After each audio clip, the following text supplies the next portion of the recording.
Salut à tous, donc cette fois-ci une petite review du Scar H de chez Tokyo Marui en version Flak Dark Earth, donc en FDE.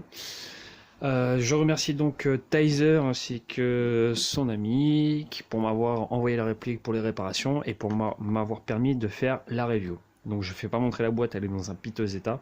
Normalement dans la boîte on a un chargeur mid-cap réglable avec le système d'arrêt de tir.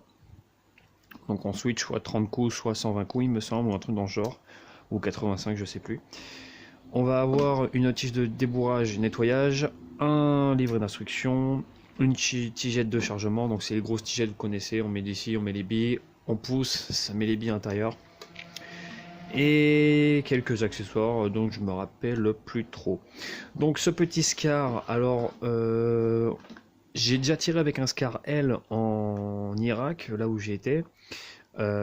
C'est plutôt pas mal, la culasse claque, on connaît le mouvement de culasse hyper long et qui fait un bruit vraiment de claquement résonnant, le vrai. Ça n'a pas beaucoup de recul en semi, mais en auto c'est vraiment ingérable. Franchement c'est vraiment ingérable. Là, pour l'avoir en main, celui-là il est vraiment très beau. Bien que le haut est un peu trop cuivré, je trouve, par rapport au vrai. Les couleurs sont beaucoup trop prononcées par rapport au vrai. Le haut, donc c'est de l'aluminium, je pense que ça doit être du CNC vu la qualité. Euh, voilà, la qualité d'usinage, franchement, est vraiment très très belle. Donc voilà. Sur la vidéo, on verra pas forcément la vraie couleur par rapport au vrai, mais bon, c'est pas très grave. Donc on aura le fameux cache-flamme un peu style Surfire que l'on connaît, donc il est dévissable. On peut mettre un silencieux dessus directement, silencieux spécial Scar, ou alors on dévisse et on met un silencieux ici. Donc c'est comme on veut. Hein. Donc ça c'est plutôt pas mal. On va avoir également un petit, bon je sais plus le nom exactement, donc en fait c'est pour l'empreinte gaz, en fait l'empreinte gaz se fait ici via un piston, une fois que la balle passe ici, les gaz vont venir ici, ça va pousser un léger piston pour pouvoir faire reculer tout l'ensemble mobile, ici bon il est factice, mais on peut le bouger, donc en fait voilà, donc c'est, on va dire ça touche une petite touche de réalisme, mais ça sert strictement à rien. Sur le VFC, on peut directement l'enlever complètement pour avoir un outil pour régler le hop-up et les organes de visée. En parlant d'organes de visée, ici ils sont réglables ici. On peut les baisser en appuyant, en levant ce petit téton, on peut les baisser. Et ils sont réglables en haut pour la hauteur. Une petite mise au point, voilà. On va avoir le droit à 4 rails, donc un moyen sur le bas, 2 sur le côté et un grand en haut. Alors ceux qui demandent c'est quoi, ça en fait c'est juste pour repérer, pour mettre les optiques. Hein. L'attache MacPool n'est pas fournie avec. On peut changer de côté le levier d'armement en démontant toute la partie canon, on recule complètement, on change de côté. Tac. Donc on peut voir ici. Voilà. Qu'est-ce qu'on a d'autre? On va avoir une fausse goupille ici que l'on peut enlever, ça ne sert à rien. Elle ne sert strictement à rien, elle sert juste de décoration. On va avoir des marquages, donc on voit ici l'autocollant, ça a été rajouté par le proprio.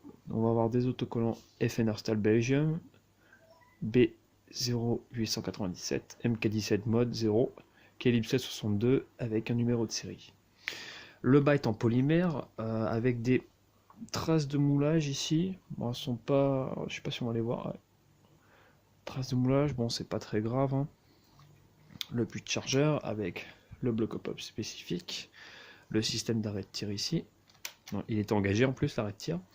Quelques points de moulage avec une trace ici. Bon c'est pas très grave. Hein, le vrai a aussi des défauts. Hein, il faut le savoir.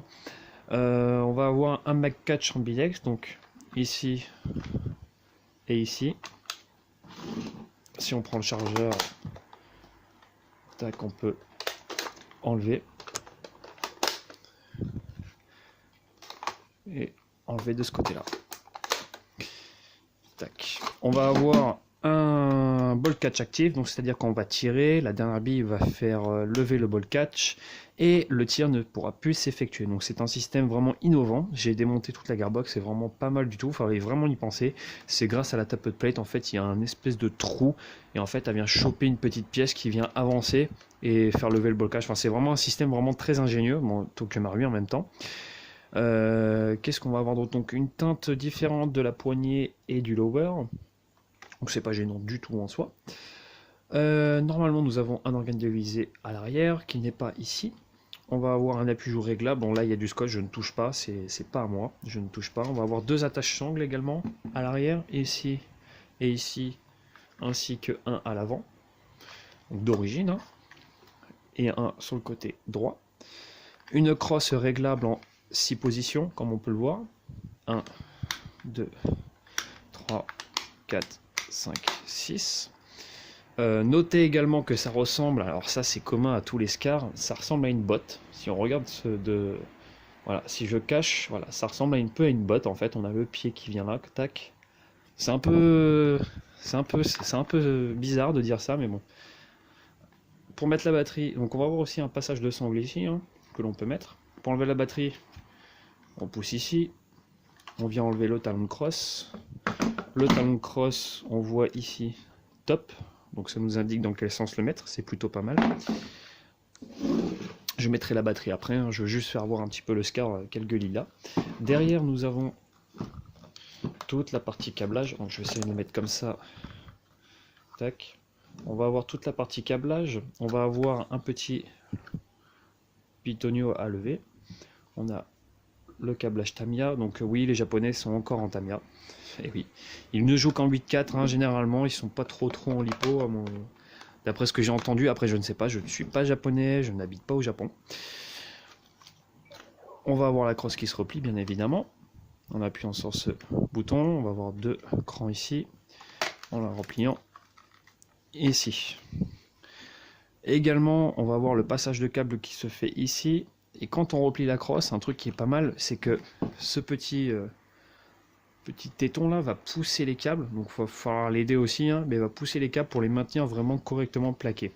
Donc c'est plutôt pas mal en soi, mais bon, ils auraient pu faire un autre système je pense. Je suis pas trop fanat du VFC, mais au final les VFC sont pas si mal que ça. VFC en fait c'est des petites rondelles qui sont ici et qui font contact. Sélecteur ambidextre, donc on peut voir auto, coup par coup, sécurité, réaliste. Tac. Bien sûr, sur le côté ici est beaucoup plus petit. Donc à la base, c'est fait normalement pour les droitiers, mais ils ont quand même fait ça pour les gauchers. En fait, c'est juste pour que ça ne gêne pas au niveau du doigt. Voilà, tout simplement. Je le mets comme ça. Ça ne gênera pas mon doigt. Quand je mets, même ici, c'est pas gênant. Je peux toujours accéder au bouton de déverrouillage de chargeur. On va voir une fenêtre d'éjection, donc relativement réaliste, je trouve. Après, bon, la course de l'ensemble mobile de la culasse n'est pas réaliste. Bon, ça reste une réplique, hein, ça nous sert strictement à rien. On va avoir le réglage du hop-hop ici, donc on voit bien hop vers le bas. Donc assez difficile d'accès, dans le sens où c'est un peu chiant à régler, je trouve. Mais bon, une fois que c'est réglé et c'est cranté, c'est surtout que c'est cranté. Je sais pas si on va l'entendre à la caméra. Micro. Voilà, c'est vraiment cranté, donc ça c'est vraiment top, ça se déréglera pas quoi.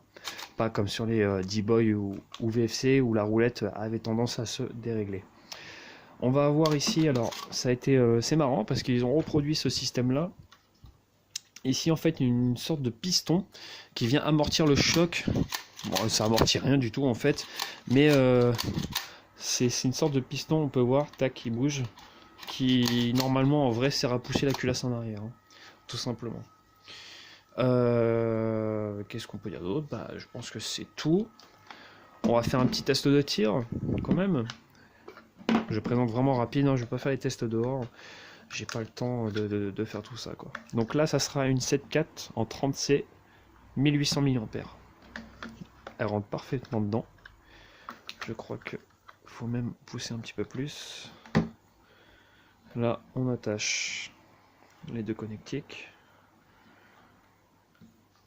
Donc dedans, il y a tout d'origine, sauf le moteur. Le moteur est un SHS High Torque.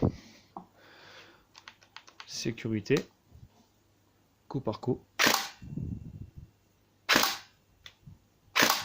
Alors c'est les EBBR, hein, bien sûr, hein, les Scar Marius sont EBBR. Alors, en parlant un petit peu de l'effet de recul, comme on peut voir, c'est pas un truc de ouf, hein.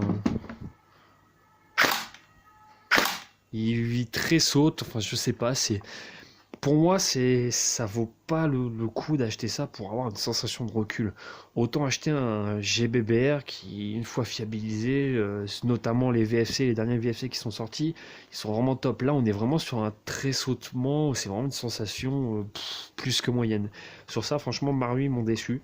Je m'attendais à beaucoup mieux que ça vu les vidéos. Donc on n'achète vraiment pas pour avoir cette sensation de recul quoi. Alors après je vais essayer de...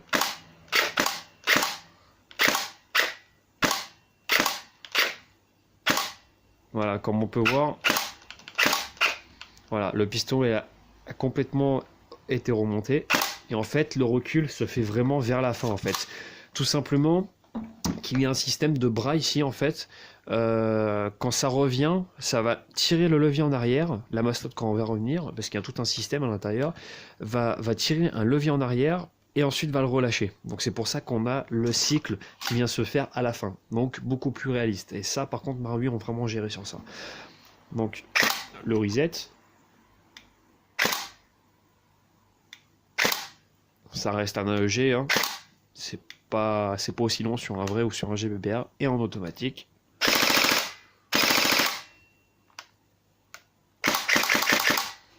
On va voir de l'autre côté ce que ça fait.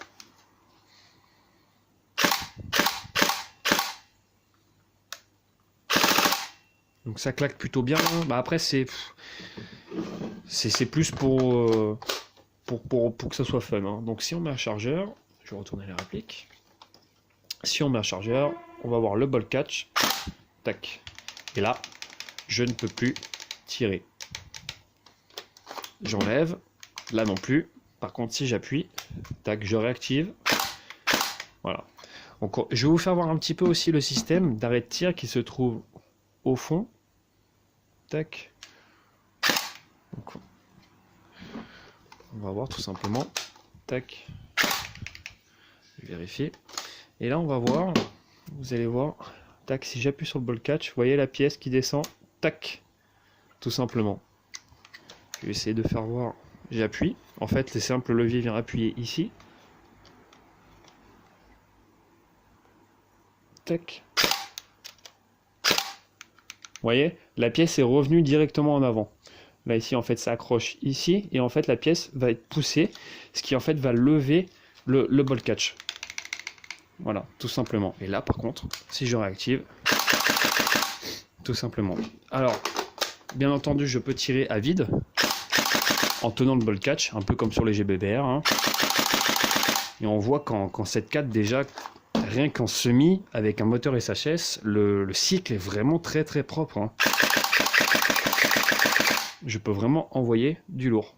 Voilà, donc c'est plutôt pas mal en soi, quoi. Ben voilà, j'espère que cette micro-review vraiment très rapide sur le Scar vous a plu, et puis bah à bientôt.